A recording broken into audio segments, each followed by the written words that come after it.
Bien, siendo Perfecto. las 11:03 las 23:03 de la noche, el día de hoy tengo el honor de contar con la presencia de un escritor chileno, quien tuvo la oportunidad de leer su primera obra el año 2020. Me refiero al escritor y filósofo chileno Jorge Sánchez Fuenzalida. Jorge, muchas gracias por estar aquí y compartir conmigo este video y esta conversación, por supuesto. Gracias, Ignacio. Gracias. De verdad que cuando me comentaste, a propósito de tu comentario del libro Guerra Ideológica, que lo leíste el 2020, me comentaste que había sido uno de los primeros en leerlo. Así que para mí es un honor que una persona como tú, que toma en serio el estudio y que la reflexión no solamente se queda en meros pensamientos, sino que abarca una complejidad de cosas, un abanico de cosas. Así que de verdad que es un orgullo. Ya te lo había dicho, pero lo reitero acá, es un orgullo que una persona como tú me haya leído en esa instancia. Muchas gracias por tu palabra, Jorge, de verdad. Bueno, a Jorge, como les voy a contar, yo he conversado con él en varias oportunidades, hace unos años también conversamos, y como bien había dicho ahora recientemente, yo fui uno de los primeros que leí la obra el año 2020, se la voy a mostrar, lo tengo aquí, que es esta edición.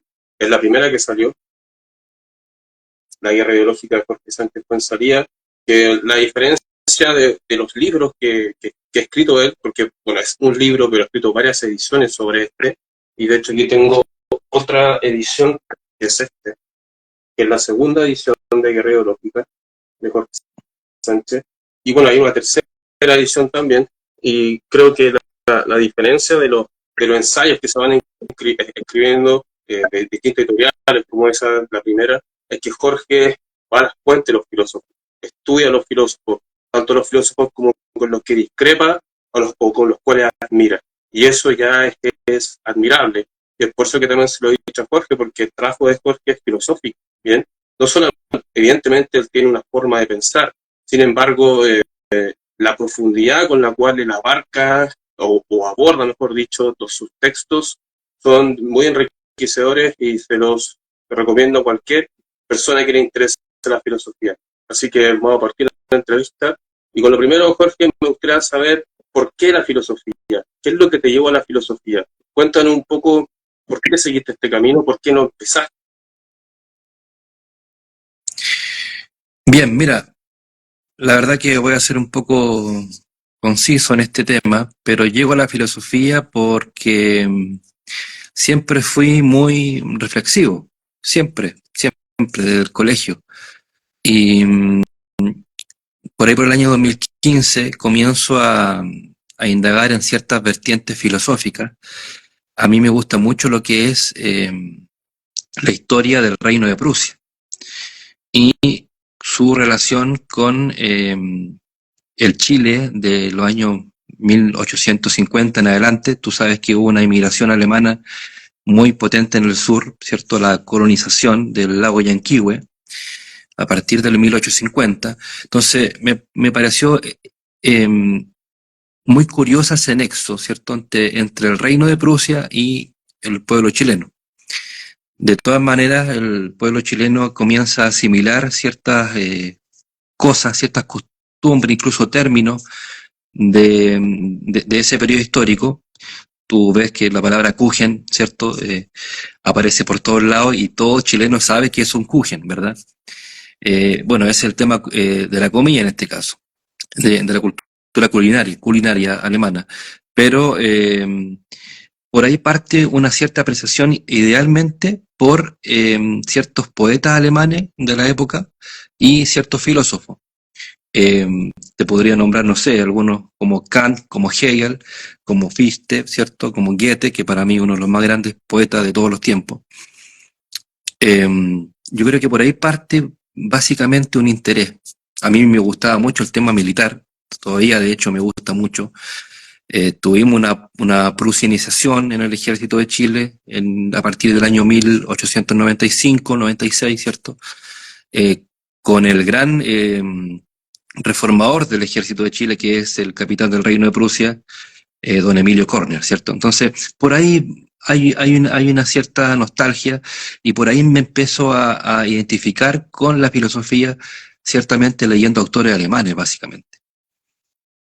Ese es el gran contexto de por qué llego a la filosofía en primera instancia, ¿cierto? Como búsqueda de eh, o una intención ética, moral, por la verdad, por trascender de cierta forma la existencia terrenal. Yo creo que por ahí va la mano en esa primera instancia. Perfecto, Jorge. Bueno, me hablaste sobre grandes escritores, sobre Hegel, sobre Goethe.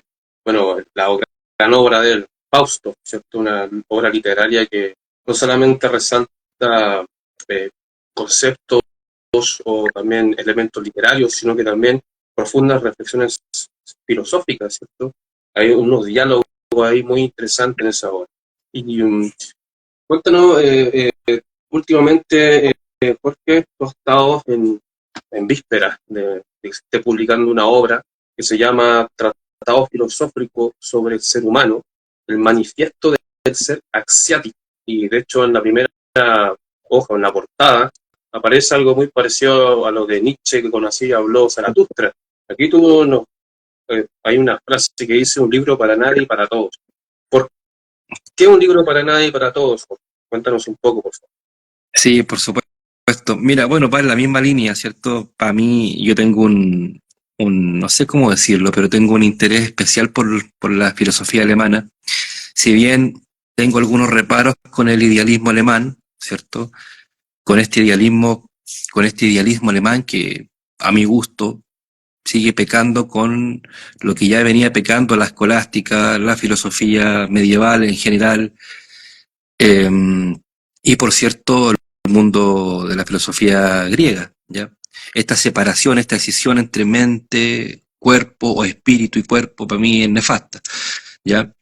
Empieza a haber una conversación con este tema de este ámbito filosófico, bien incluso con Heidegger, o sea que la filosofía es puro pensar o puro pensamiento, pura reflexión, y yo digo, en realidad el ser, a propósito de filosofía, no tiene que ver con el puro pensar, ¿cierto?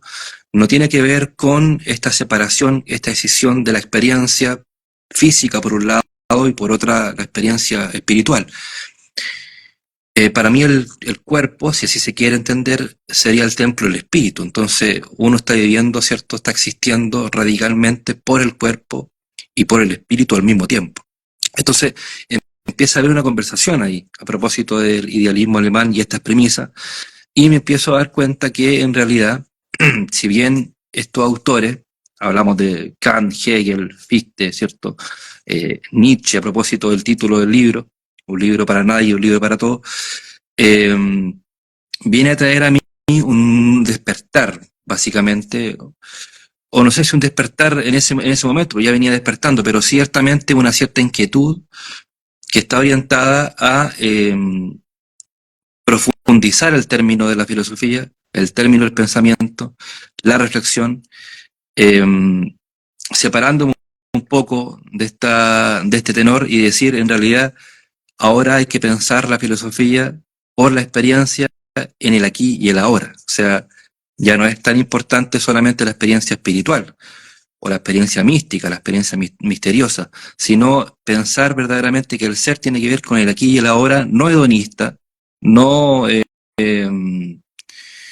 no extasiado por el deseo, por el puro placer corporal, sino que entender que el espíritu es aquí y ahora, ¿verdad? Eso es importante. Para mí ese es uno de los grandes temas que me separan un poco del idealismo alemán y que a propósito de Nietzsche, y por esto digo este punto, Nietzsche, ¿qué es lo que hace? Es un reconocimiento del cuerpo. Él exige un reconocimiento del cuerpo. No vale la pena hablar de solamente experiencias fantasmales o extramundantes si no entendemos que aquí y ahora vale la pena la existencia. Vale lo que estamos haciendo en términos éticos, vale lo que estamos haciendo en términos morales, vale lo que estamos haciendo en términos religiosos, si se quiere, si uno tiene una convicción religiosa, pero aquí y ahora, no esperando un juicio post-mortem, ¿o no? Si se quiere infierno o al cielo. Bueno, eso la verdad que a mí eso me dejó de interesar, y lo que más me ocupa en este momento es la existencia aquí y ahora, porque es eso lo que importa. Eso, eso es lo que podemos hablar hoy en día. Entonces, para no escaparme un poco del punto, un libro para nadie, para todos, es porque justamente es un título interesante, es un título que invita a leer el libro, o sea, es más que nada un enganche también, pero justamente un libro para nadie porque a nadie le parece importar estos temas filosóficos de la experiencia, de la existencia humana, ¿cierto? De entender que la existencia es terrible y maravillosa en el aquí y el ahora, no en el post-mortem, ¿verdad? Nos batimos en el aquí y el ahora existencial, eh, y para todos, porque justamente todos pasamos por esta crisis existencial. Todos en algún momento nos preguntamos esto que estoy hablando yo, ¿cierto? Pensamos la vida, pensamos el mundo, nos batimos en esta cosa maravillosa y terrible de la existencia, pero al mismo tiempo pensamos que son cosas que nadie piensa y que solamente en la angustia, en los momentos difíciles, cada uno la vive y la puede llegar a compartir. Entonces, ahí está un poco el juego de ese título.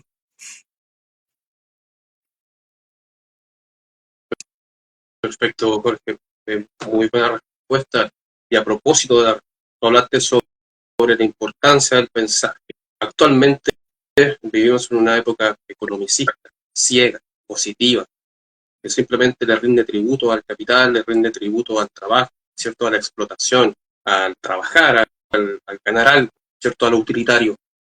¿Cómo tú como escritor puedes abordar esto en tu propia existencia? A propósito que hablas sobre la misma existencia en sí, ¿cierto? Una crítica al idealismo alemán, ¿cierto? Que pareciera ser una especulación constantemente, ¿cierto? Pero tú en este mismo preciso momento estás diciendo, a mí me interesa la existencia, el estar allá afuera, como decía Jorge Eduardo Rivera. Tú como escritor, filosóficamente hablando, ¿cómo abordas esto en tu existencia, a diario, cuando te enfrentas a este mundo que pareciera ser que es muy caótico y que no piensa? Mira, lo que yo planteo en el libro, que bien puede parecer puras críticas al mundo moderno, ¿cierto? A la tecnología, a la virtualidad, al uso incluso de este aparato tecnológico que estamos frente ahora. Hay que entender que yo me circunscribo en esa crítica. Yo estoy inmerso en esa crítica. Cuando yo escribo, me veo a mí mismo. Me estoy criticando a mí mismo. O sea, estoy dejando, digamos, de manifiesto pensamientos que se contraponen con lo que debería ser lo que estoy postulando, ¿cierto? En este caso, es vivir en la reflexión de la existencia profunda, ¿cierto? Ya no contingente, sino profunda. Eso también implica salirse un poco de lo contingente, parar, detenerse, entender nuestra circunstancia y entender a sí mismo que estamos viviendo en un mundo técnico, estamos viviendo en un sistema técnico, la pura técnica, o sea, el hecho de estar manifestándose, escribir cosas, mensajes en, en emoticones, por ejemplo, a través de WhatsApp, de tener que recibir una reunión de trabajo también por vía Teams, por ejemplo, o tener que expresar sentimientos incluso también por mensajería instantánea. Eso nos denota que estamos sujetados a un mundo técnico que, queramos o no, es hegemónico. El avance de la tecnología tiene sus beneficios, pero también sus consecuencias bien complejas y que a menudo no nos damos cuenta. Damos por sentado que el avance tecnológico tiene caracteres de ser bueno en todo sentido y nunca pensamos en las consecuencias, de hecho. A la hora, uno puede pensar a la hora del almuerzo, por ejemplo, que lo que más impera también es el estar sujetado al aparato de tecnología virtual, estando atentos a alguna noticia, estando atentos a algún mensaje del trabajo, algún mensaje de la universidad, y pareciera que todo digamos, se reduce a la existencia digital. Todo lo hacemos por los dígitos, por los dedos. Una operación bancaria, una reunión, un mensaje, lo que sea. Todo se reduce a las manos, a la experiencia por las manos. Fíjate eso. Eso es filosóficamente bien complejo, ¿cierto? Entonces, la invitación que hago yo, a propósito del mundo técnico que tú has descrito, es a parar un poco, a detenerse. Y como uno se detiene, de hecho yo hice el ejercicio hace poco, estuve aproximadamente 6 meses sin celular. Fue un ejercicio existencial que hice, poniéndome a prueba, lo cual me trajo muchos problemas, especialmente laborales, porque todo se hace por el celular. Pero claro, ellos, mis jefes, no entendían por qué estaba haciendo ese ejercicio, ¿entiendes? O sea, incluso, a ver, ese detenerse que yo estoy haciendo referencia es muy complejo de hacerlo, ¿eh? Es muy difícil, porque implica justamente salirse del mundo técnico un momento. Si no es que estemos en el mundo técnico, o sea, tener un aparato de tecnología virtual, por supuesto que nos apareja a estar existiendo en un mundo técnico, pero si uno se quita esta mala costumbre de depender de un aparato de sujeción, porque justamente nos sujeta, el aparato de sujeción te sujeta a vivir de cierta forma, ¿cierto? Y parece que esto es una necesidad arbitraria y hegemónica, pero el esfuerzo está en justamente detenerse. Yo creo que ese es el gran desafío de la humanidad actualmente, es pensar, bueno, cuáles son, ya, si tenemos estos beneficios con la tecnología y el avance de la globalización en términos tecnológicos, ¿cuáles van a ser las consecuencias? Y yo creo que eso poco se habla en la familia, poco se habla con los amigos, poco se habla en reuniones de todo tipo. Porque, como te digo, pareciera ser que damos por sentado esto y que tiene que ser así y que el mundo va para allá. Hablamos del metaverso, de la tecnología virtual, de la cibernética, bueno, un sinfín de términos que muchas veces tampoco entendemos y que damos por sentados porque tampoco nadie nos enseña estas cosas. Nadie nos enseña. Entonces, después de hacer este ejercicio y después de ahora, ustedes me ven hablando porque hace poquito, unas 2 semanas atrás aproximadamente, tuve que hacerme de un equipo porque ya me lo estaban exigiendo para comunicaciones, eh, pero el ejercicio me sirvió mucho. Ese detenerse implica volver a las relaciones humanas, volver a tener que hablarle a tu prójimo, hablarle, ¿cierto? Acercarte a él y decirle lo que tienes que decirle. Eh, y es hermosa esa experiencia, porque justamente lo que nos impide este mundo técnico son dos cosas esenciales de la existencia humana y que son propias nuestras, son notas constitutivas. Nos impide entender que somos presencia y que somos palabra. Y que esa es una superficie de realidad que poco nos importa hoy en día y que parece ser olvidada porque todo está hecho ahora para los dígitos. Ustedes ven mi mano y todo está aplicado ahí. Entonces, hablar de presencia, hablar de palabra hoy en día parecen ser cosas que hemos completamente olvidado. Entonces, ese ejercicio de estar 6 meses sin esto, con mayor razón, me hizo reforzar estas cosas que hoy necesitamos, volver a la presencia, volver a la palabra. Eso es un poco la dinámica que he estado siguiendo este último tiempo. Tremenda anécdota, porque, o sea, 6 meses sin este aparato. Bueno, me imagino que pudiste explorar con el tema filosófico. Actualmente pudiste llevar a la práctica todos estos manifiestos que muchas veces escritores de la academia te pueden escribir ensayos sobre Kant, sobre Hegel, sobre Descartes, o entre otros filósofos, pero solamente se queda en el pizarrón. Y lo que tú acabas de hacer es un acto profundamente revolucionario. Ahora ya no estamos hablando de ir a quemar la Plaza Baqueano, estamos hablando de que tú como ser individual pudiste llevar a cabo una revolución. Y eso es fenomenal, muy admirable, en serio. Y justamente por lo que tú estás contando se me ocurren dos preguntas. Y una de estas está relacionada con el mismo libro, con el que tú estás a punto de publicar. Porque tú hablas sobre el orden y guerra.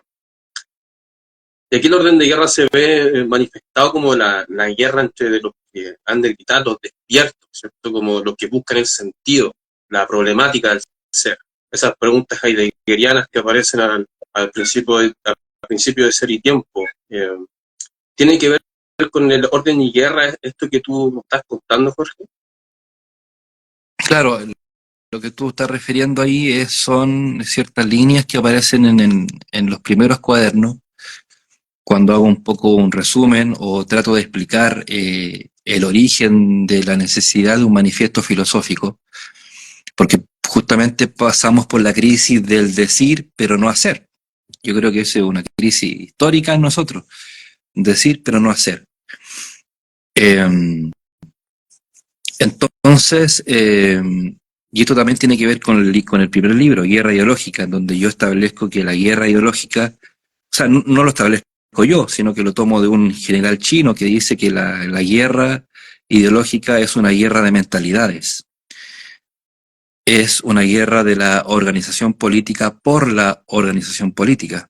Pero esencialmente entender que esta guerra de mentalidades, en el contexto de un mundo técnico, ¿cierto? En donde es más fácilmente someter al ser humano por ideas que al final uno cree o no cree, pero es capaz de defender ciertas ideas que aparecen buenas, que aparecen que son causa de justicia, aparecen como causas éticas, como causas morales y justas de defender.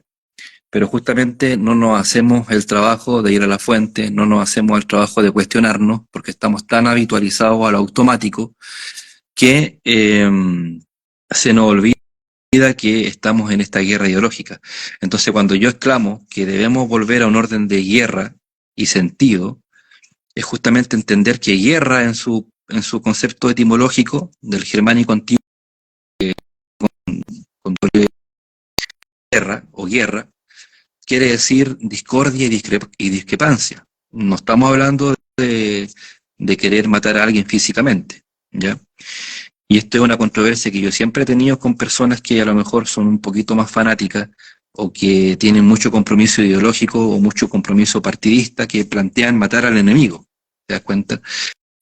Pero guerra significa discordia y discrepancia, no significa matar a alguien, ¿ya? Distinto el término batalla, que sí significa herir o agredir a alguien, pero guerra significa, quiero que quede bien claro este punto, discordia y discrepancia. Y son discrepancias fundamentales que tienen que ir con una cosmovisión. Entonces, tenemos que volver tenemos que volver a la guerra, por supuesto, entendiendo ese sentido de guerra, entendiendo que tenemos que tener precaución y prevención de las cosas que habitualmente vemos y escuchamos, y llevar el sentido de la vivencia terrenal a un ámbito de cosas en donde nos tenemos que hacer responsables de lo que estamos haciendo.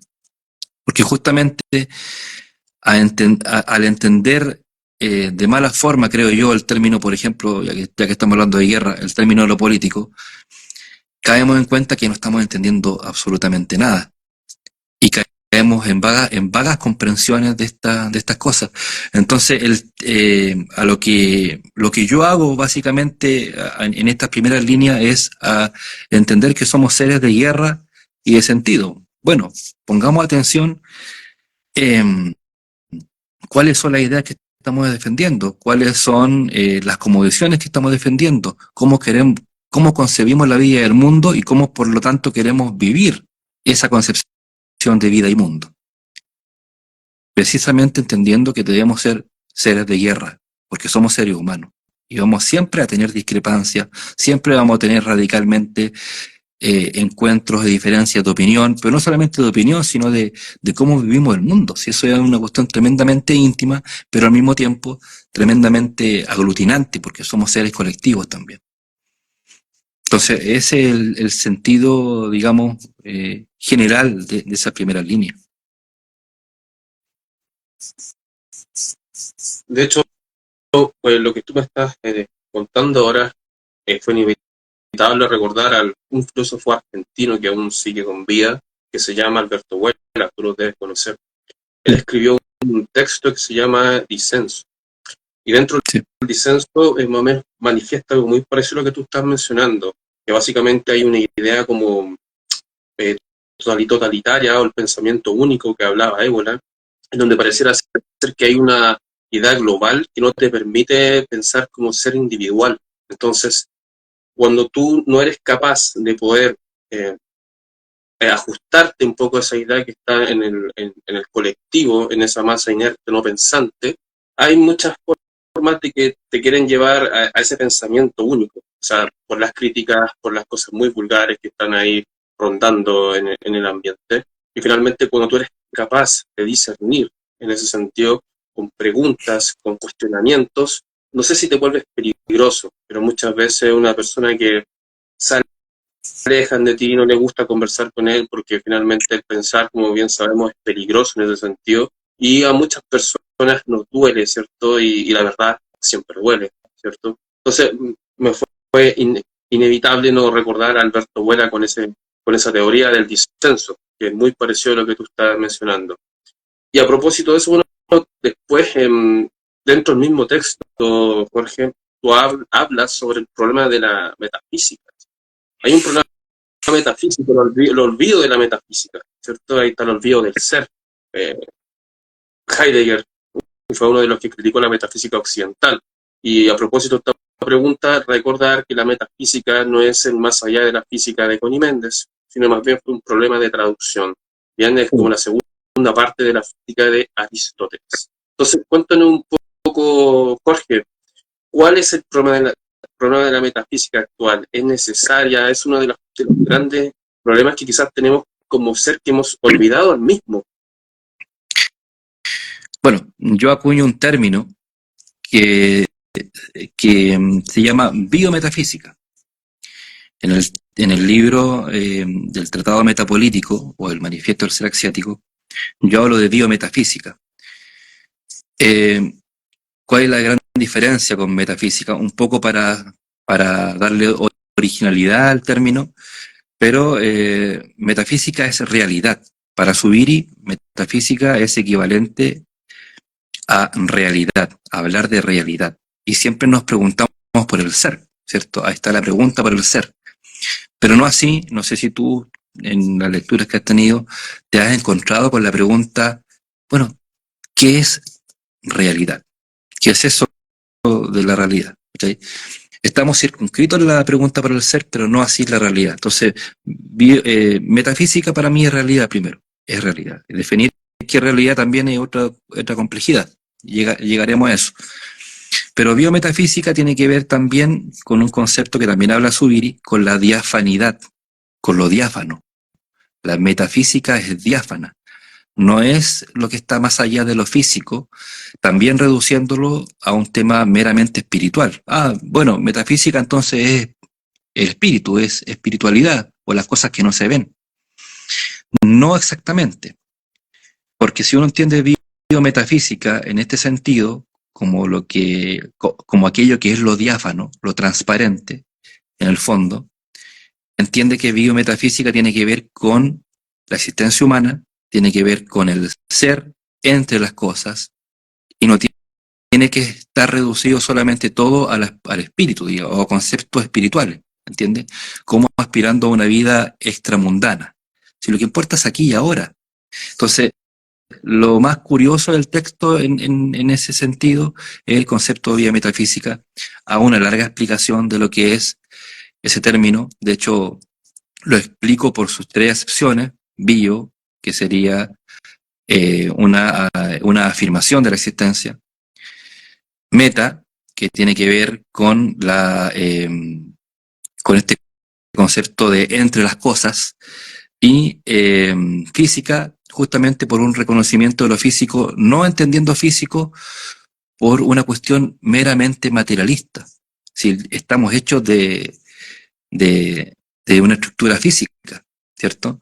No podemos negar el materialismo en ese sentido, pero yo no hablo de materialismo, sino reconozco lo físico en tanto físico como algo que porta el espíritu, o algo que tiene espíritu, o algo que tiene soplo de vida. Eso es interesante entender. Entonces yo hago la diferencia, y justamente que lo que critico, que a mi juicio, cuando uno habla de orgánicas políticas en Chile, que hablan de metafísica, siempre la metafísica lo reducen a lo espiritual. Y metafísica más bien tiene que ver con la realidad, con lo que podemos hacer, con nuestra existencia, con nuestra experiencia. No tiene que ver con condiciones netamente espirituales, ni tampoco puramente materiales, sino que las dos a la vez. De ahí está el concepto de diafanidad. Lo de diafanidad es lo transparente, lo que no nos damos cuenta, pero está ahí. Pero es así. No nos damos cuenta del espíritu. No, evidentemente yo en este momento no me puedo separar del cuerpo, ¿cierto? Y hablarte en un tenor espiritual. Pero ciertamente estoy hablando ahora por el espíritu. Esa es mi conciencia, ¿entiendes? Entonces, también hago un análisis de lo que implica la diafanidad en este mundo técnico y cómo deberíamos entenderlo.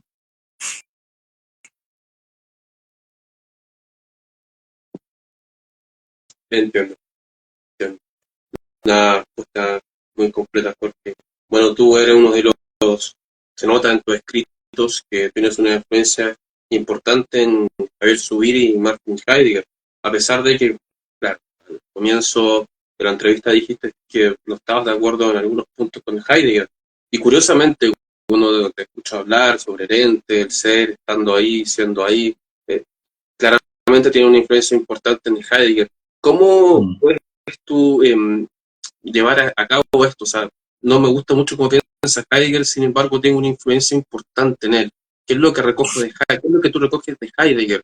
¿Qué fue lo que te marcó una influencia de Heidegger? Porque, como te digo nuevamente, yo al leer tus textos siento o leo una influencia muy importante en el filósofo alemán. Cuéntanos un poco tu acercamiento de Heidegger y de Zubiri también, de los dos, porque como yo alguna vez vi en alguna entrevista tuya en otro canal de YouTube, donde tú recomendabas este libro, Jorge Pablo Rivera, filósofo chileno, Sí. para quienes no lo han leído. Bueno, aquí este texto justamente trata sobre Heidegger y Zubiri, y Jorge es un gran lector de este texto. Cuéntanos un poco cómo marcó Heidegger y Zubiri en tu existencia. Primero Heidegger, si bien uno puede tener contraposiciones y es natural que así sea, ¿cierto? O sea, Heidegger no es para mí no lo tengo, digamos, en un altar, de manera que sea irrefutable, ciertamente que no. Lo interesante de leer a Heidegger es que uno puede conversar con Heidegger. Y una de las cosas que me movió a mí a seguir leyéndolo, a seguir reflexionando su pensamiento y en sus postulados, es justamente la primera invitación que hacer que la pregunta por el ser. Porque para mí eso fue muy novedoso. Uno leía filosofía, ¿cierto?, a otros autores, y se habla del ser, pero de manera muy, como que está de moda hablar del ser. Pero hasta Heidegger nunca me había yo cuestionado, bueno, ¿y qué es eso del ser? De ahí viene la contraposición que hago yo, o la crítica, más bien, no crítica, sino conversación mayéutica, porque yo me muevo en la mayéutica en este caso, no me muevo en la crítica ácida y que una crítica que empieza a tachar a los autores y digo, este no lo leo más. O a este filósofo de izquierda tampoco lo leo más. O no, este filósofo tiene más bien tendencia a derecha, tampoco lo leo más. No, a mí me gusta conversar. Y es una dinámica de conversación bastante nutritiva, bastante fructífera. Eh, Nos es lícito poder leer a cualquier autor, la verdad. Y el caso de Martín para mí fue muy importante porque incentivó eh, básicamente el escribir en mi segundo libro, que es el que estamos conversando ahora, ¿verdad? O sea, que me motivó, me hizo un espaldarazo y me empujó a propósito de la pregunta por el ser. Y luego con Zubiri pasa lo mismo con la pregunta por la realidad. Entonces hay una dinámica de conversación entre, bueno, ¿qué es ser? ¿Qué es realidad?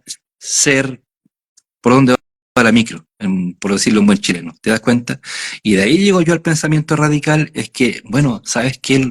Lo lindo de la filosofía es que si uno cree cosas, por muy locas que aparezcan, uno tiene que vivirlas, tiene que hacerlas. Y eso es ser. Y como es ser, porque es real, eso es materia de estudio, porque está ante mis ojos, está ante mi espíritu. Es una conducta que se puede también ejemplificar y bueno, a lo mejor también cambia vidas de otras personas que están en la misma. o que puede servir de farol, de lumbrera para otras personas que también están en estas crisis existenciales. Entonces, ¿en qué me ayuda Heidegger? El pensar, la reflexión profunda. ¿En qué me ayuda Zubiri? Es que el pensar no puede ser puro pensamiento, sino que tiene que ser acción, tiene que ser condición de existencia. Ahí está la dinámica entre realidad y ser. En que lo piensas, pero hazlo. Si quieres vivir como Zaratustra, bueno, haz el empeño, haz la fuerza de voluntad, no sé, piénsalo y anda a vivir 10 años en la montaña. O sea, no es tan solo pensar Zaratustra, ¿cierto? La transformación del espíritu y todo lo que pasó en su camino a la sabiduría, ¿no? Hay que hacerlo. O sea, puede ser un héroe, podemos pensar el superhombre, podemos pensar el último hombre, podemos pensar la angustia, pero si no la vivimos, de nada sirve. Lo importante es la experiencia. Lo importante y lo radical en esto es el ser, la realidad. Parece un poco confuso, pero en el fondo lo que yo estoy haciendo no es un manifiesto que tenga que ver con premisas nuevas, revolucionarias, ay, y que nadie me dijo esto, es que no lo conocía. Lo que estoy haciendo yo es justamente volver a lo básico. Y lo que hace Heidegger y Zubiri es preguntarse premisas fundamentales que hemos olvidado. Si se nos olvidó el ser, porque se nos olvidó existir auténticamente. Y volvemos al tema de la tecnología virtual, pues si vivimos sujetados a esto. Y la pregunta que sale de cajón es, bueno, ¿estamos existiendo o no de esa forma? ¿Estamos siendo o no de esa forma? ¿Es real lo que está pasando o no de esta forma? Entonces, estos dos autores para mí, que son fundamentales, que más allá que yo te haga una cátedra de sus postulados y todo, te apunto a la fundamental. ¿En qué me ayudó a mí como existencia humana, como este hombre que soy, Jorge Sánchez, ¿cierto? Me ayudó a entender que debemos ser, ¿verdad? Que debemos estar en el mundo movidos por nuestros fundamentos, pero realmente vivirlos. Esa es la única forma de ser, vivir lo que tú piensas, vivir lo que reflexionas, porque eso cambia la existencia. En, a ese nivel de profundidad, por ejemplo, no sé, pues yo me acuerdo de la muerte de mi madre hace 5 años atrás, y mucho se puede decir de la muerte, mucho se puede decir de que ay, fue una gran mamá, ¿cierto? Muchas cualidades, positivas, negativas. Ah, es que me acuerdo de esto que me enseñó mi mamá, pero si no te conmueve lo necesario como para que tú cambies efectivamente y que marque un antes y un después, no sirve de nada esos pensamientos de amor, de cariño, si no tienen sentido, porque no son vividos. ¿Me entiendes? No están encarnizados. El espíritu es, perdón, el cuerpo es el templo del espíritu, pero si el espíritu se va a los 24/7, ¿cierto? Después me pego en el pecho, no tiene ningún sentido. El espíritu siempre tiene que estar en el templo y el templo siempre debe estar vivo, un fuego vivo. Suena un poco religioso, un poco eso, de verdad, y uno lo puede leer incluso en palabras de algunos profetas, pero fíjate que tiene un sentido pedagógico y existencial real súper, súper bueno, si es evidente, si es evidente. Si somos seres espirituales, pero acá en el mundo. Y lo que importa es que ese ser espiritual sea encarnizado, o sea, que lo sienta con mi carne, con mi cuerpo, que lo viva. Ese es el tema.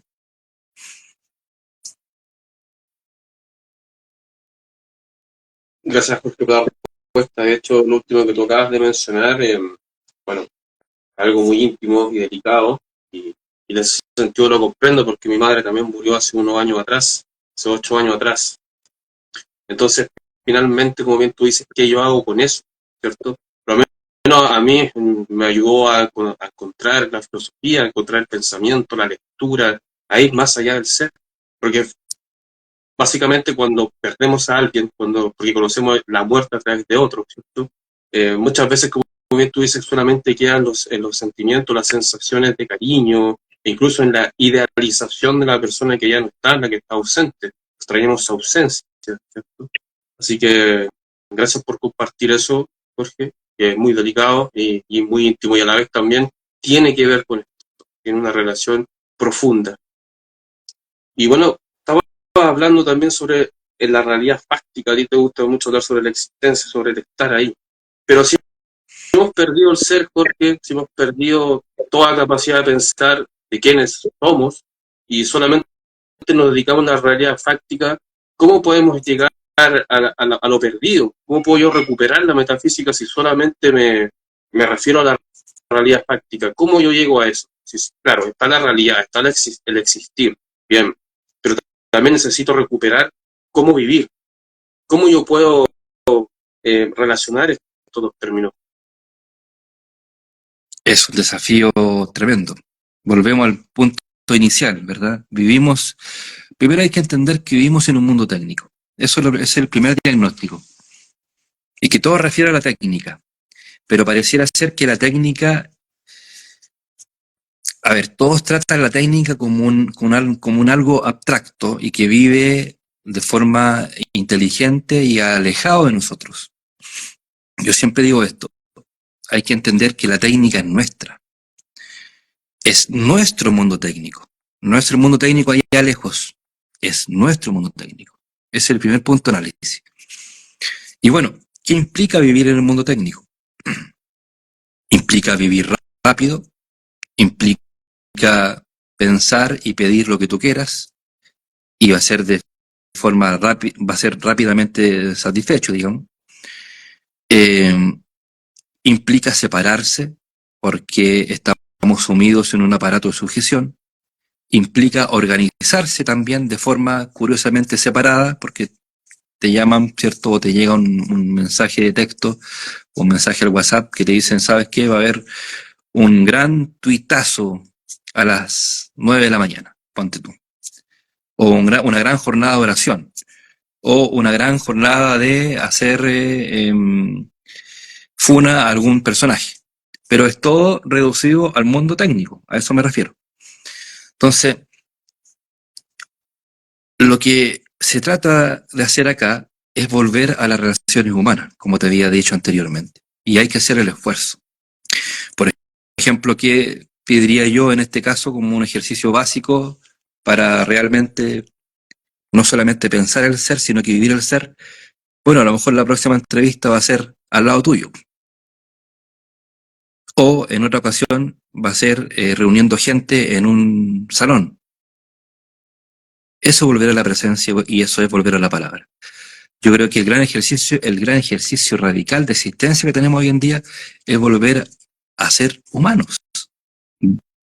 Volvamos a ser humanos, volvamos a reunirnos, volvamos a ver a nuestra familia, volvamos a conversar con nuestros seres queridos, volvamos a organizarnos, si tú quieres, políticamente, pero en la presencia que habla, en la palabra que conmueve. Yo creo que esa es la mejor forma. Y es algo que cuesta mucho, porque te acabo de comentar yo el experimento que hice de 6 meses, y no es que me costara a mí, ¿cierto? Porque probablemente yo no vuelvo a tener equipo para hablar, en este caso, contigo o con cualquier persona, digamos. El tema es que el mundo técnico, nuestro mundo técnico, me está exigiendo y no puedo salir de esa exigencia. De alguna forma, vivo exigido al ritmo del mundo técnico.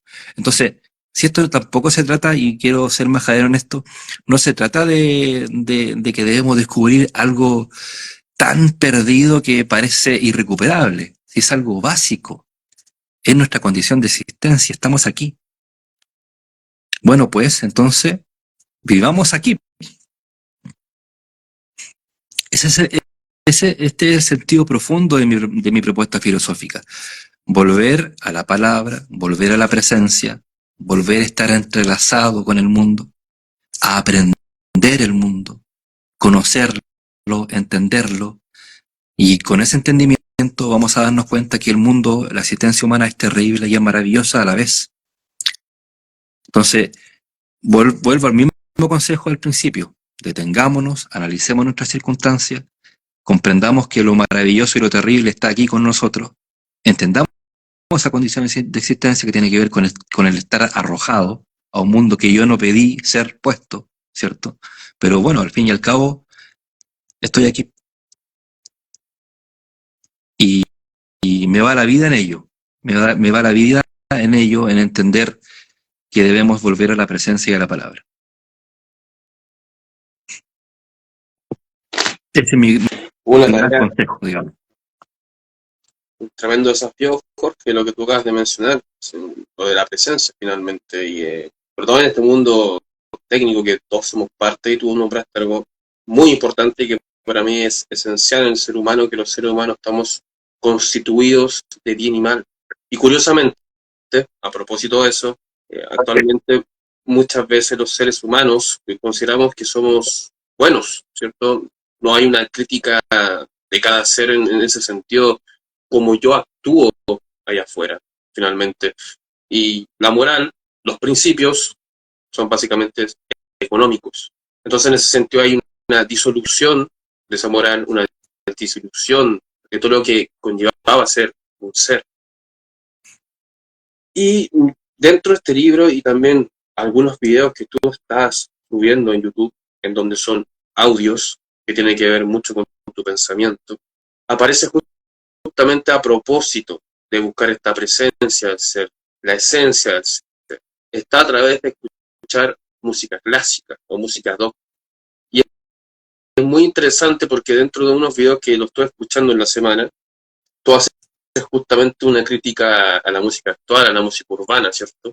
Y que incluso en este mismo manuscrito, en el texto, hay, hay unos músicos ahí, o unas fotos de unos músicos. Pareciera ser que están dirigiendo como un acto espiritual.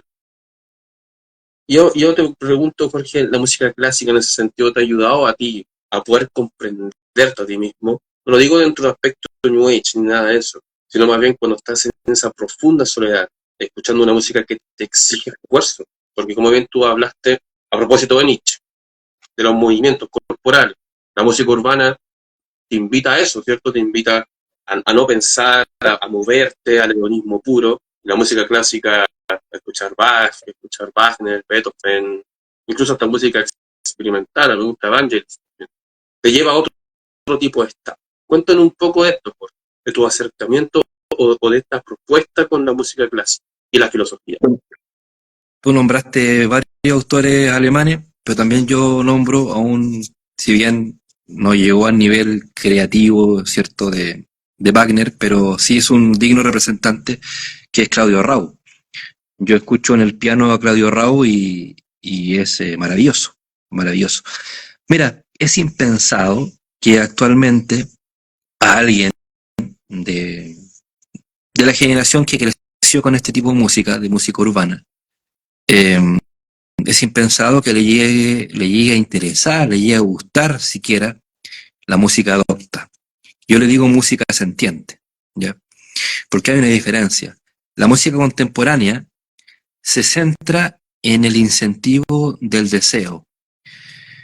Por ejemplo, no sé, pues pensemos o del interés, o sea, el incentivo del deseo interesado en este caso. Por ejemplo, pensemos en Shakira. Uno piensa Shakira y tiene un tipo de música que se orienta a cierto tipo de pensamientos, ¿cierto? Y deseos, intereses. Lo mismo pasa con la música romántica, por ejemplo, con Luis Miguel. Está orientado a cierto tipo público. Y tú, por supuesto, si quieres cortarte las venas, ¿cierto? Y estás pasando por dramas amorosos, vas a escuchar Luis Miguel. O otro tipo de persona, no, es que no conozco mucho música contemporánea, pero otro tipo de cantautor que te satisface, ¿no? Ah, lo estoy escuchando y mira lo que está diciendo, me identifica. Pero la música contemporánea es una música técnica, interesada y deseosa.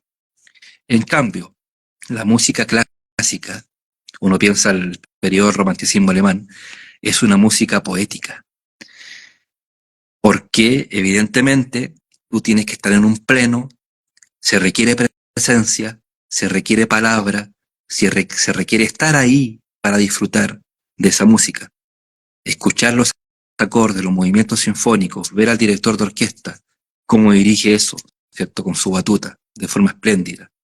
Pero requiere estar ahí. Entonces, es otra sintonía. Hoy en día, la música contemporánea, tú puedes satisfacer este tema simplemente teniendo aplicaciones, ¿cierto? Pero no es lo mismo escuchar una sinfonía la quinta sinfonía, por ejemplo, de Beethoven en Spotify que ir a verlo de verdad. Ir a verlo, estar ahí en un teatro y escucharlo es algo tremendamente distinto. Pero resaltando estas dos características, la música contemporánea y la música poética, me quiero centrar ahora en la música poética o la música sentiente. Por lo menos yo el año 2014 tuve un gran cambio en mi vida, que es cuando conocí a uno de mis profesores, ¿ya? Y mi profesor siempre escuchaba música clásica, siempre. Y al principio lo vi como una terapia. Yo, habiendo sido metalero, compadre, ¿cachai? Hasta la idea de haber escuchado Metallica, Iron Maiden, Sepultura, por ejemplo. Pasé de eso a la música clásica. Pero, como te digo al principio, como terapia, cuando leía, ¿no? Simplemente. Y me enamoré. Me llegué a enamorar tanto de los autores y empecé a investigar sobre autores, empecé a aprender de esto, me empapé de esto, que hoy día no hay otra manera que yo viva mi existencia acompañado de música sentiente. Y me empecé a enamorar de piezas clave. Por ejemplo, a mí me encanta mucho no solamente ver una orquesta sinfónica, sino que la ópera. La ópera es una obra magna, es una obra épica, que te sitúa a ti en un ambiente de reflexión, de pensamientos que son muy profundos, a veces muy contingentes también, por supuesto. Si no estamos hablando de ser el 100% de nuestra existencia, que es dinámica y que es compleja, eh, ser absolutamente profundo siempre. Ciertamente que vamos a estar exigidos por el mundo técnico y vamos a tener momentos de ser contingentes, pero hay que hacer el esfuerzo de ir a la profundidad. Y en ese esfuerzo de la profundidad de la existencia humana es que llega, cierto, mi gusto por la música clásica ya, pero con mucha fuerza. ¿Por qué? Porque en la música clásica hay inspiración, en la música clásica hay verdaderamente un sentido propositivo, hay un sentido profundo de hacerlo bien. Cuando tú ves el pleno, cómo se mueve, por ejemplo, vemos al director de orquesta que a mí me gusta mucho, que es Solti, cómo mueve y cómo dirige, ¿cierto?, los movimientos sinfónicos, es una cuestión de perfección. Es un intento profano e imperfecto que es el ser humano por perfección. Yo nunca he dicho que el ser humano va a llegar a ser perfecto y que la existencia es perfecta. La existencia es compleja y es terrible y es maravillosa. Y por tanto van a haber caídas, siempre. Pero uno humanamente puede hacer el intento de hacer algo perfecto. Y las piezas de música clásica, las grandes, son ese intento. Reflejan ese intento humano por la perfección, que roza la divinidad. Y por eso trascienden en el tiempo. Entonces, la inspiración, uno puede leer un poema, claro, ¿cierto? Sí, pero la inspiración poética de la música me sitúa a mí en un estado de conciencia tremendamente creativo. Y esto es lo que más me inspira, porque de hecho es el tenor de mis escritos. Si yo bien puedo leer a Heidegger, a Zubiri, ¿cierto? Principalmente el libro que estoy escribiendo ahora es de inspiración en ese estilo. No es tanto de leer y uno puede pensar, pero esto lo dijiste porque lo dijo Zubiri, o esto lo estáis pensando porque lo dijo Heidegger. Por mucho que el estilo sea heideggeriano, y lo reconozco, mi estilo de escritura, porque me gusta mucho el estilo de escritura que tiene Heidegger, es un poco eso. Pero la propuesta es, o intenta ser original. Pero esa es la importancia de la música clásica, que es un habitar, es una forma de estar en el mundo tremendamente creativo, porque te inspira, es un momento inspirador, es una música inspiradora.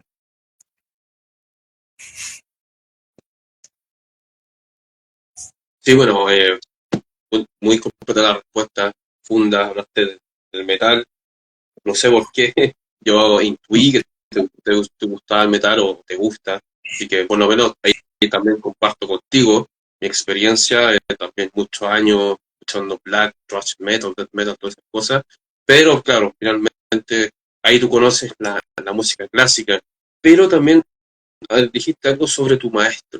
¿Quién fue tu maestro? Cuéntanos cómo se llama, cómo lo conociste, qué filósofo te mostró. Cuéntanos un poco sobre eso. Es que yo tengo dos maestros, pero ese en especial, el primero, que fue un periodo corto, que, eh, que prefiero no nombrarlo, la verdad, ya es parte del pasado, pero era persona que me enseñó principalmente el tema politológicos. En esos temas yo aprendí de él, pero lo que es temas filosóficos, lo aprendí de la persona que me ha acompañado en esta aventura del pensar, que es Francisco Saavedra. Realmente mi maestro, digamos, con todo el peso de la palabra que significa maestro y el sentido de la palabra, importante, es Francisco Saavedra. De hecho, él nombró a Zubiri primero que yo en estas conversaciones. Y yo después me fui metiendo en Zubiri. Entonces, él ha sido una reserva de apoyo, de motivación, de aprendizaje constante y me ha empujado también a adentrarme en el mundo del escribir y de publicar. Él ha visto mi desarrollo completamente, Francisco Saavedra. Y ha escrito conmigo. Escribió conmigo Guerra Ideológica, los últimos apartados que hay de la segunda edición los hizo él en conjunto conmigo. Y hay un apartado que aparece en la tercera edición y la segunda y la tercera edición que es completamente autoría de él, que tiene que ver con un estudio del filósofo francés Gilles Deleuze. Él lo hizo él. Él colaboró conmigo en ese libro con ese apartado, fundamentalmente. Y en el próximo libro que voy a publicar también estuvo aportando un apartado que se trata sobre la crisis del humanismo. Ahí él expone cuatro concepciones del ser humano que han sido hegemónicas en gran parte del siglo XX y siglo XXI. Así que muy interesante el texto y respondiendo a tu pregunta, él sí me ha inspirado en muchos ámbitos del pensamiento. Francisco Saavedra. Y que me ha exigido Sí, también, porque él más bien tiene mayor afinidad o mayor naturalidad que yo para estar en estos mundos de lectura y filosofía, porque él es magíster en filosofía, es profesor. Yo no, yo soy minero, y lo digo con mucho orgullo. Yo soy minero, yo trabajo en una mina de cobre. ujú. Y, pero no estoy habitualizado a estas cosas, ¿te das cuenta? Pero me exijo. Sí, de hecho, a Francisco Saavedra, también lo sigo en Instagram, también me sigue, alguna vez hemos conversado. Francisco Profesor, se le conoce en Instagram. Él tuvo un canal de YouTube, que también he visto algunos videos muy interesantes, que se llama Ethnot, como de Etnos. etos filosófico, donde hizo entrevista a Osandón, al profesor Osandón, respecto a Santo Tomás de Aquino, tiene unos videos de San Agustín, de la ética, así que muy interesante, Saavedra, muy interesante. Y él escribió sobre Gilles Deleuze en ese, bueno, como dices tú, en este anexo de Guerra Ideológica. Invitaba Está a el leer último. este filósofo francés que escribió El capitalismo esquizofrénico con el antiedipo. Y tú justamente también hablabas sobre él, pareciera ser que Gilles Deleuze nos invitaba a la pregunta que es el ser, a ser de las máquinas deseantes, ¿cierto? Y Sí, es muy interesante ver eso, porque claro, Deleuze, Foucault, todos esos filósofos franceses del siglo XX son como una especie de los héroes de los nihilistas actualmente. Yo alguna vez también los leí. No leí en el fondo también, algunas cosas me interesan todavía de ellos, pero partidario de ellos tampoco lo soy, no son santos de mi devoción.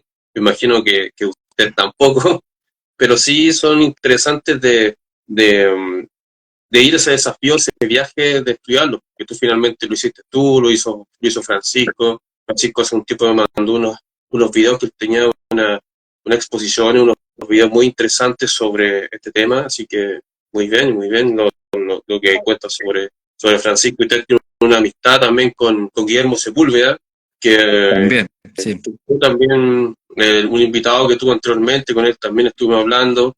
Así que muy interesante lo que hacen ustedes tres, porque realmente son tres personas que están incursionando en la filosofía hace años y le entregan un poco al nacionalismo también varias herramientas. Yo creo que gracias a ustedes tres, el nacionalismo o la filosofía va a tener un gran cambio y puede brotar algo ahí, de todas maneras, y eso es muy interesante. Yo creo que eso no se ha visto hace muchos años, y ojalá también aparezca una nueva escuela, pues, o sea, que no se quede todo con Jorge Milla en el pasado, con Eduardo Rivera, ¿cierto? Y otros filósofos chilenos que también tuvieron varios escritos y textos publicados, Jorge, así que, y, Es bueno, que muy interesante. ahí Dime. está el desafío. Ahí está el desafío. O sea, podemos leer muchos filósofos de cualquier nacionalidad, pero si no hay propuesta, no hay invitación a la acción. Entonces, lo que yo por lo menos he querido hacer es invitar a a la acción. Pero no, o sea, aquí se tiende a confundir una acción política, digamos, juntémonos y hagamos una marcha. No, sino que empezar por lo más básico. Si no podemos empezar no podemos, digamos, empezar a andar en un vehículo si ni siquiera tenemos el motor, ¿cierto? Tenemos que empezar de lo más básico, por eso yo critico en el libro, y ahí sí critico, es que no podemos pretender plantear premisas ideológicas si no entendemos cuáles son nuestros principios filosóficos. Y ahí está la invitación a pensar, ahí está la invitación a proponer el libro, espero que salga pronto, pero es una invitación, es una propuesta clara, que no me queda claro, por ejemplo, cuando yo leí a estos filósofos franceses, la teoría francesa, que tú lo acabas de nombrar, nunca me quedó claro cuál es la propuesta del ser humano que hay ahí, en esa filosofía, si se le puede llamar filosofía. Más bien hay una invitación desde el punto de vista teórico, de cómo cambiar las cosas desde el punto de vista eh, político, pero no así, yo por lo menos en ellos no veo, o nunca leí, por lo menos, o tal vez me faltó leerlos, pero por lo menos lo que alcancé a ver, que fue bastante, y por eso lo digo, nunca me quedó claro una propuesta filosófica concreta y real. ¿Cuál es la propuesta del ser humano que ellos tienen? ¿Cuál es la concepción de ser humano que se está proponiendo? La verdad que no, porque siempre se mezclaba con teoría y con teórica eh, revolucionaria. Pero ¿revolucionar qué? Si ese es el punto. Y ahí está aparece otra controversia, que hay muchas personas de la trinchera nacionalista que piensan que destruyendo Occidente, bueno, apoyemos a Rusia o apoyemos cualquier cosa o a China, ¿cierto? Que el mundo va a cambiar. El tema es que ellos o nosotros, los que estamos a este lado y estamos en trincheras metapolíticas, filosóficas, ¿cierto? Pensando las cosas, no tenemos voz, no tenemos arte ni parte en ese proceso de efectivamente destrucción del mundo occidental. Que eso ya fue, eso ya pasó. Ahora estamos en el caos, que el caos aparentemente viene a crear un nuevo sistema, ¿cierto? El tema es que no tenemos nosotros el poder para controlar eso. Entonces, claro, se piensa en la destrucción de Occidente, pero ¿cuáles son nuestras propuestas? ¿Tenemos el poder para realmente proponer una visión de mundo y que sea válida para todos y que se vaya a realizar? No. Entonces a mí no me sirve pensar la destrucción de Occidente por otros, por manos de otros. Si no fui yo el que le di muerte y no soy yo el que va a construir un nuevo mundo. Me refiero yo a una propuesta filosófica. ¿Me entiendes? Entonces, por eso hay que tener cuidado de repente a las cosas que se apoyan, a las cosas que se manifiestan como bandera de lucha, si en el fondo nosotros no tenemos nuestro barco para ir y navegar en esta deriva que es la existencia. Sí, interesante, Jorge. De hecho, mira, ahora que mencionaste a la escuela de Frankfurt, bueno, Eric Fromm, Marcuse, Adorno, Foucault, George Bataille también, yo leí harto Bataille. Debo decir que su prosa me gusta bastante, no te lo voy a negar, pero de ahí a estar de acuerdo con él con todas las cosas que postulaba, es que, a ver, estos escritores pareciera ser que quieren mostrar algo, ¿cierto? Muestran algo, pero no proponen nada en respuesta. Entonces, muchas veces, como tú dices, no hay una propuesta seria de Foucault, hay un poeta muy interesante, Antoine Artaud, que también era francés, tremendo poemas también desgarradores, que muestran como Sí. la crueldad de la existencia del ser humano como en el peor de los aspectos, ¿cierto? Pero como bien tú dices, no hay una propuesta.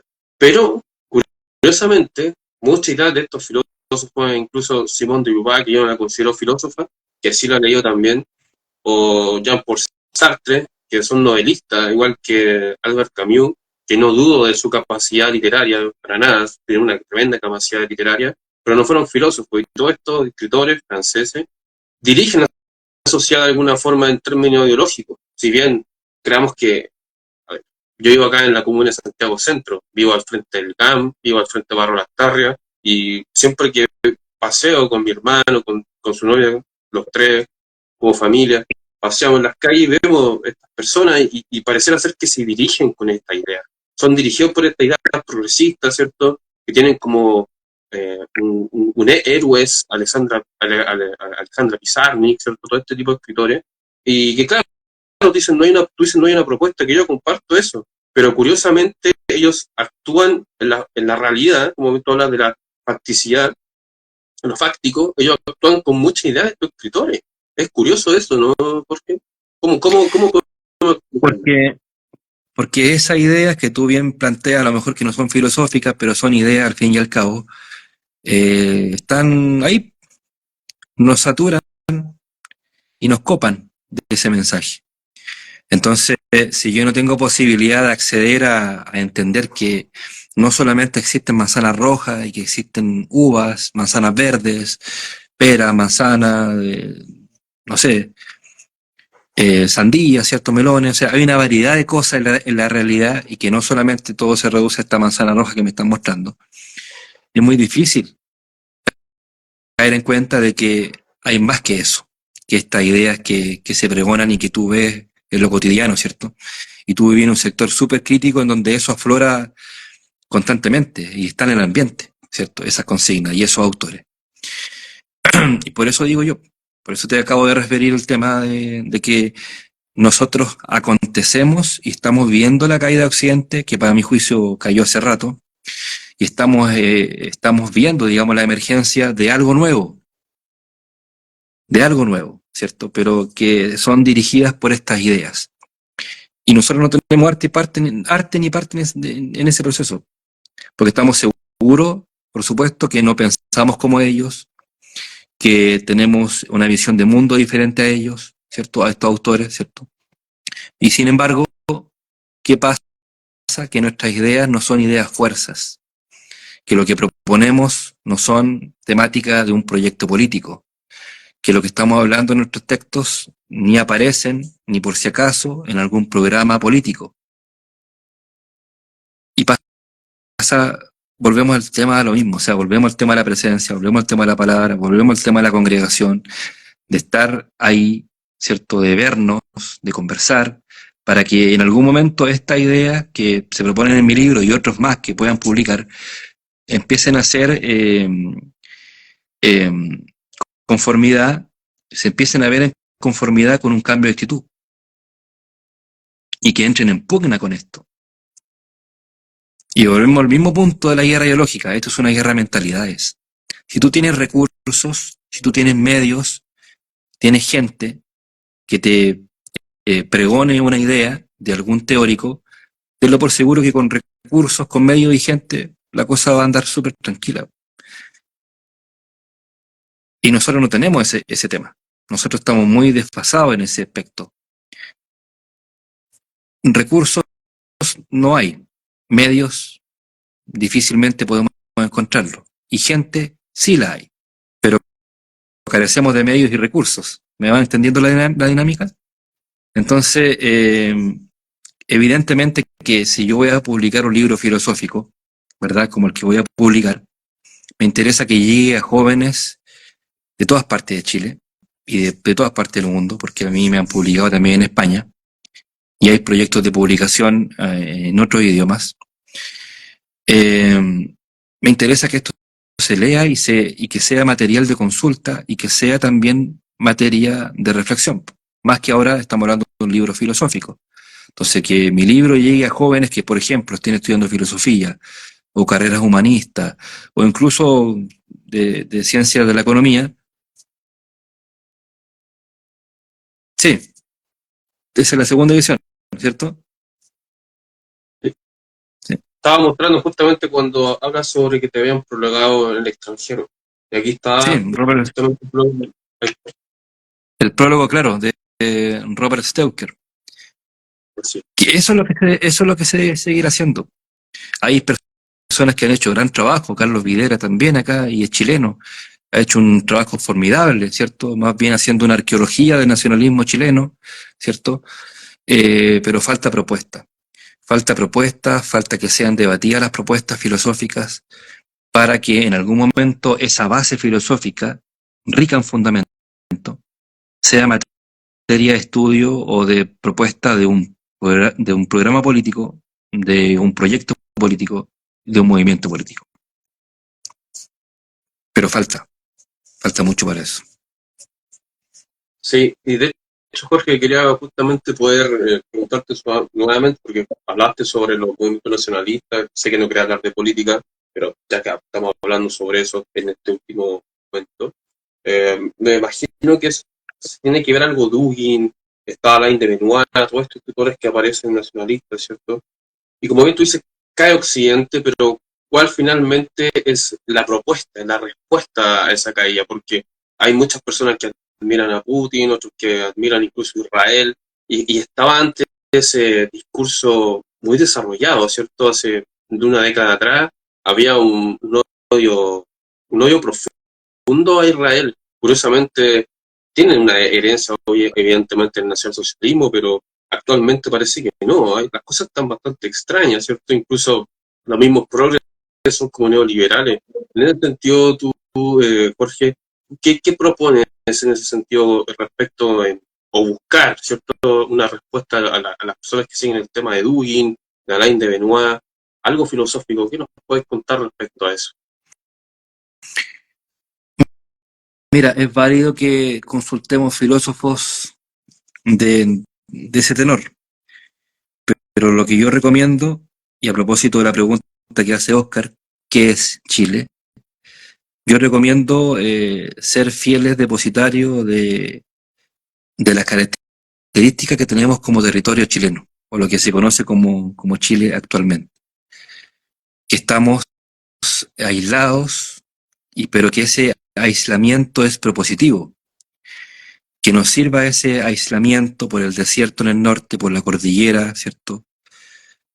Por el mar y por el exuberante bosque en el sur, por los campos de hielo sur. Concentrémonos un momento en este aislamiento para ser realmente auténticos. Como te decía, te acabo de nombrar a Carlos Videla, ¿cierto? Tenemos poco de repente, al menos que tendamos que retrotraernos a autores del siglo XX, pero yo creo que la gran misión que tenemos hoy en día es despertar y producir fundamentos que sean propios, que sean legítimos. Y este aislamiento que yo te refiero tiene que ver con eso, con separarse de autores que no tienen nada que ver con nuestra existencia fáctica, que no tienen nada que ver con nuestra realidad social y política, que pueden Por sonar ejemplo, muy, que pueden sonar muy acogedores, ¿cierto? Como Dewey, por la propuesta del mundo multipolar, y de hecho yo creo que en ese sentido a lo mejor hay algunas concordancias, pero lo que yo haría, como yo estoy en el ámbito de la filosofía, es incentivar la producción filosófica que parta por esta existencia del ser chileno, en esta angustia de estar en el aislamiento del mundo, esa angustia que nos posiciona en una nada, pero no es una nada porque sí, sino que es una nada creadora, nos va a hacer resolver, creo yo, con mucha eficacia, esa pregunta: ¿qué es Chile?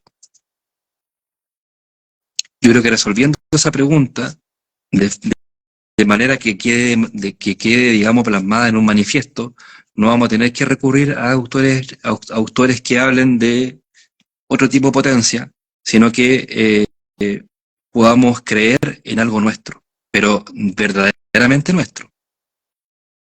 que ni siquiera seamos capaces o que sea necesario establecer lazos internacionales con alguna potencia por mero interés, porque alguna potencia nos va a proteger, qué sé yo, ¿cierto?, del imperialismo, o que nos vamos a salvar de la destrucción occidental y vamos a estar unidos, ¿cierto?, prósperamente en el surgimiento del hombre nuevo.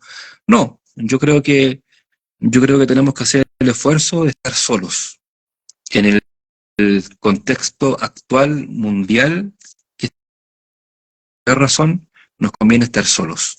Y esa soledad nos va a hacer, digamos, pensar radicalmente lo que somos, y en base a esa premisa fundacional podemos hacer cosas nuevas, rescatando también el pasado. Si no somos seres inocuos que no vienen de una existencia precursora. Por supuesto que tenemos una herencia cultural riquísima, histórica, y yo creo que hay que ponderar todas esas cosas para realmente proponer algo verdaderamente novedoso y revolucionario. Pero ese aislamiento y esa soledad en nuestra propia presencia, en nuestra propia palabra, yo creo que es fundamental. Yo creo que ese es un buen ejercicio incluso del libro. Porque como te decía, el libro yo lo escribí, si bien está Heidegger y Zubiri como precursores, pero son simplemente precursores, o ellos muestran un camino, ¿entiendes? Pero uno puede ser capaz de abrir nuevos senderos y no seguir ese camino que me apuntó Zubiri y Heidegger, sino que en un intento de ser auténtico, uno puede abrir nuevos senderos. Y de ese sendero uno puede llegar a claros, a terrenos ricos para la filosofía y para proponer cosas, que eso es lo que falta. Lo que más adolecemos actualmente es de propuestas, de una proposición. Yo creo que hay muchos diagnósticos, hay diagnósticos que son certeros, hay muchos canales que hablan de diagnóstico, de diagnosticar el tema, yo creo que muchos le dan el clavo, pero la propuesta es muy difusa, o carecemos de propuesta, o no hay propuesta simplemente. ¿Será el momento de propuesta? No lo sé, pero por lo menos hay que partir por algo. Varias preguntas surgen después de todo lo que estaba hablando, porque quizás estaríamos hablando 20.000 horas, pero vos hablaste sobre Carlos Videla, un escritor chileno actual que sigue vigente, y como bien tú dices, lo necesario son las propuestas. Curiosamente carecemos. Pero tenemos un Carlos Videla y tenemos un Jorge Sánchez Fuenzalía, y ojalá aparezcan más. Y justamente también desarrollar eso, el tema filosófico, ¿cierto? Lo medular, que no está. A propósito de eso, Jorge, ¿qué te parecen aquí esos escritores chilenos del siglo XX, escritores chilenos? Bueno, hay varios en literatura, pero relacionados con términos nacionalistas, podríamos citar a Nicolás Palacio, podríamos citar a Mario Góngora, Miguel Serrano, que como bien sabemos es bastante censurado ya saben por qué, muy polémico. Entonces me gustaría saber qué opinión tienes tú de estos escritores, si lo has leído. Alberto Edwards, también otro gran historiador. No son filósofos como tales. Quizás Miguel Serrano se acerca un poco más en el ámbito literario o en lo que creó un poco con el futurismo esotérico, pero también hay cosas ahí que están como mezcladas con religiones de Oriente y otras cosas. Sí. Sí, y Un bueno, poco de experiencia con esos escritores. pasa lo mismo. Yo, por supuesto que he consultado a todos esos escritores, pero me pasa el mismo tema, o sea, la misma pregunta. Bueno, ¿cuál es la propuesta de esos escritores, de esos autores? Y no encontré propuestas, no encontré satisfacción en propuestas, porque o no eran claras, o no había, dice llanamente, una propuesta. Entonces, no hay mucho que pueda decir de eso, la verdad. Uno lee a Miguel Serrano y hay textos maravillosos que son dignos de estudiar, pero no veo una propuesta. Sirve tal vez para la inspiración, pero no está la propuesta. Ese es el tema. Ese es el tema. Y no sé si sea tan experiencia existencial del ser chileno en el aquí y el ahora, de nuestra experiencia, nuestra existencia radical. Si esos textos de Serrano tengan que ver con nuestra existencia fáctica. ¿me entiendes? Porque igual él fue muy influenciado, como tú bien dices, por ciertas religiones que no sé si están ligadas a nosotros directamente. Eh, y, y el que más rescato yo como diagnóstico y como posible solución, al menos, es Góngora. Góngora a mí me gusta muchísimo, la verdad. Eh, y ahí hay que pensar, bueno, ¿qué es el Estado? ¿Qué es la existencia? ¿Qué es el ser chileno? ¿Qué es el ser? Si tiene algo que ver con lo que estamos viviendo ahora, si tiene que ser el ser de Chile, o la pregunta por el ser de Chile, algo, una piedra angular para una propuesta. Yo creo que ahí está todo. Si el Estado forja nación o no, o si la existencia forja nación, o qué forja la existencia, ¿me entiendes? Yo creo que son todas preguntas fundamentales que deben ser piedra, eh, una piedra angular, creo yo, que direccione nuestro pensamiento. Porque si tú te fijas, son preguntas filosóficas y no son preguntas que apuntan a establecer un sistema político, si Chile tiene 12 naciones o no tiene 12 naciones, si Chile tiene que ser regido por un sistema capitalista, si Chile tiene que ser neoliberal. No son preguntas hueonas como esas, po, disculpa que te lo diga, sino que son preguntas filosóficas profundas que nunca nos hacemos y que no hay círculos filosóficos que ahonden en ese tema. Oscar Fuentes lo está haciendo, yo creo que él lo está haciendo súper bien, y en algún momento veremos qué se propone de eso, pero falta más. Y ojalá que todas esas instancias sean presentes y habladas, porque uno dice, claro, un saludo a los que pueden estar presentes ahora, pero no están presentes.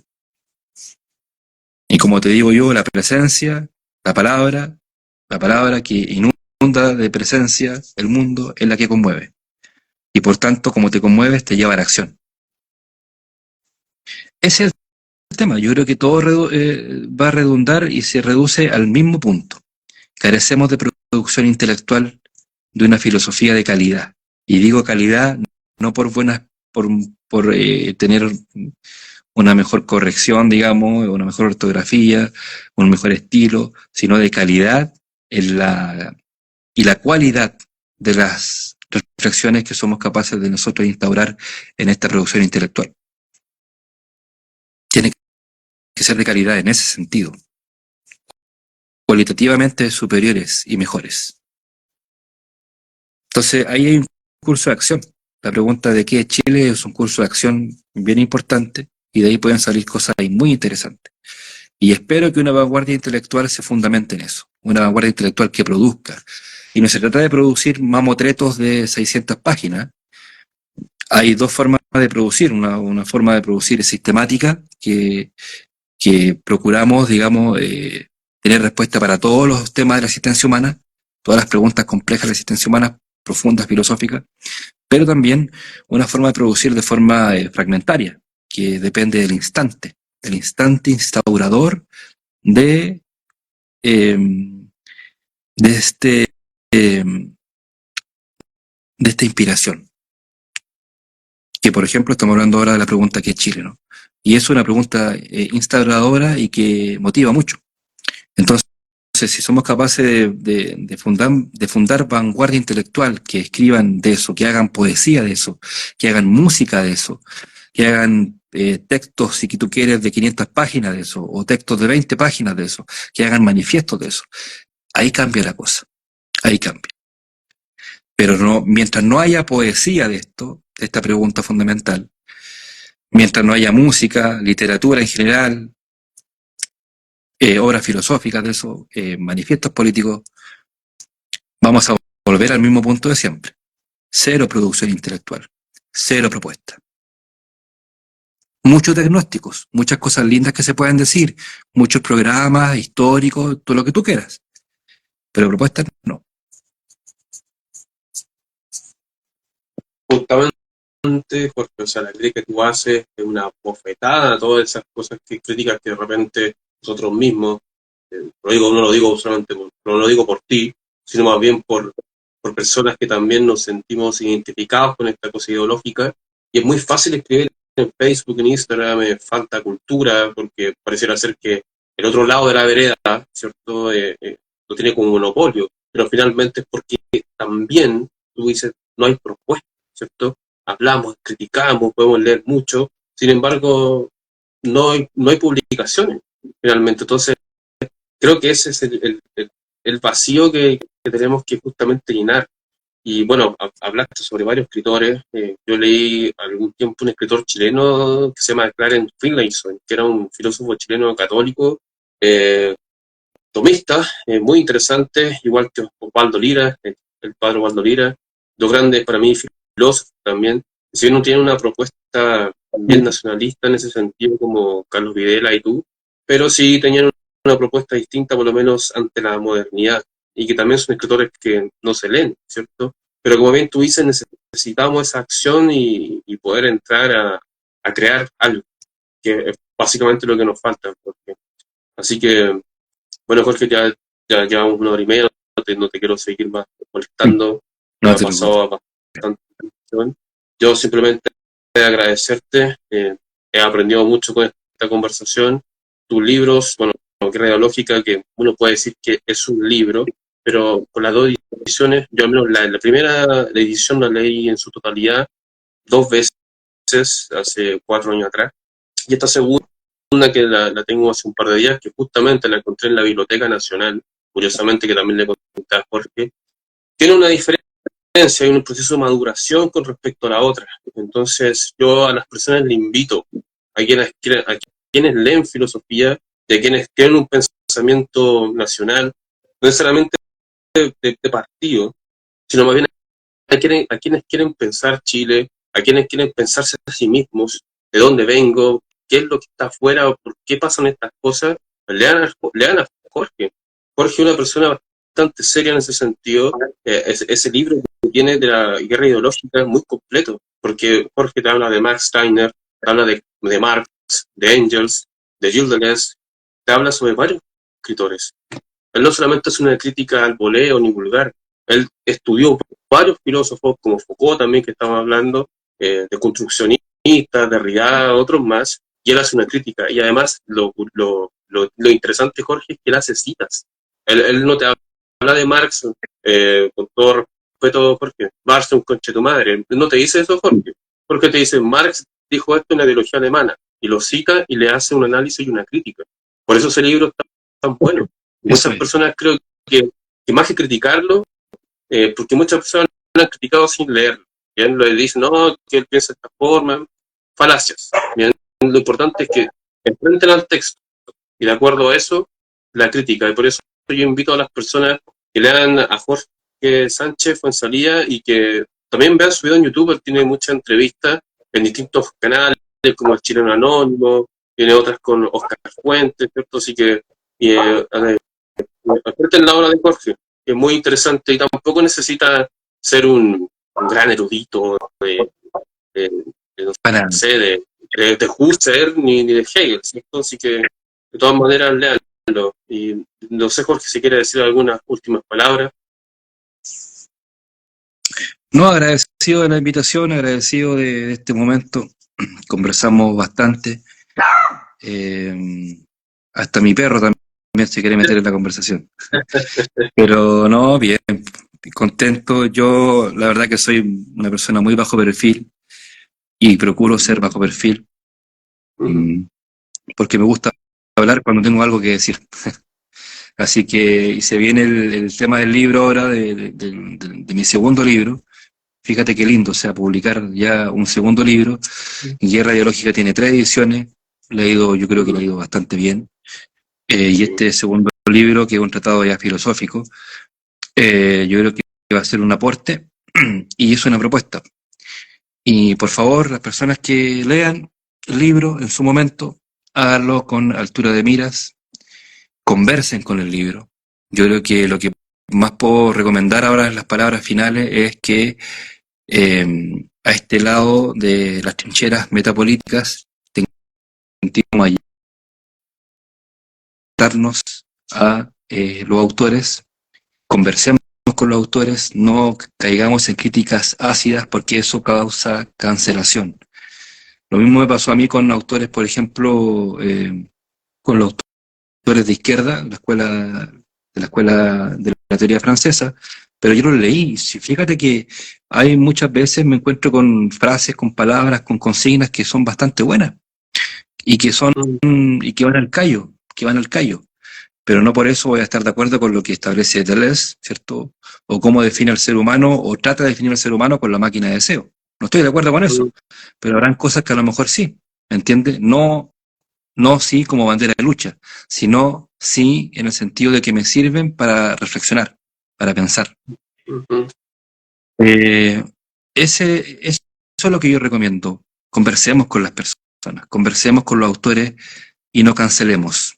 mm, Porque la cancelación llega sola, llega por sí sola en algún momento de la existencia, y si tu propuesta es demasiado nefasta o no tiene claridad, digamos, o no tiene razón de ser, bueno, la cancelación va a llegar de alguna forma, y no es necesario que te cancelen, digamos, a priori, a buenas y primeras, ¿me entiendes? Entonces lo que yo puedo recomendar es que tengamos ese sentido mayéutico y no esa crítica infinita que al final no conduce a nada. Por eso no soy dialéctico, soy mayéutico. mm. Sí, totalmente. A propósito de Gilles Deleuze, él tiene un ensayo muy bueno sobre Spinoza, muy bueno ese ensayo, así que Sí, de todas maneras es interesante y muy interesante bueno. ese escritor. Sí, es Se muy bueno. Sí, llama, se llama, ese se llama Spinoza Subversivo. sí, Así sí, ese es buenísimo, ensayo. Sí. es muy bueno.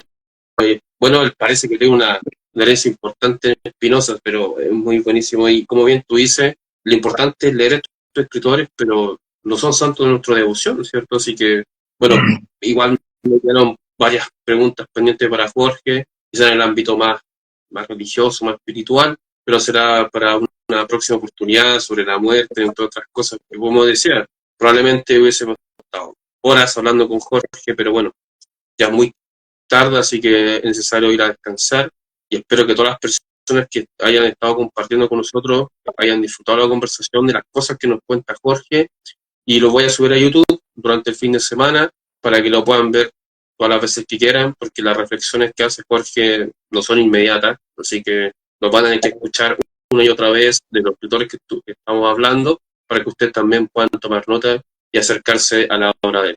Así que eso, Jorge, fue un honor Vale. poder conversar contigo, compadre, así que de verdad, muchas gracias por acercarte a este humilde canal. Gracias a ti por tu tiempo y encantado. Bien, Jorge, muchas gracias, que tengas muy buenas noches. Buenas noches y gracias a las personas que escucharon. Gracias a todos.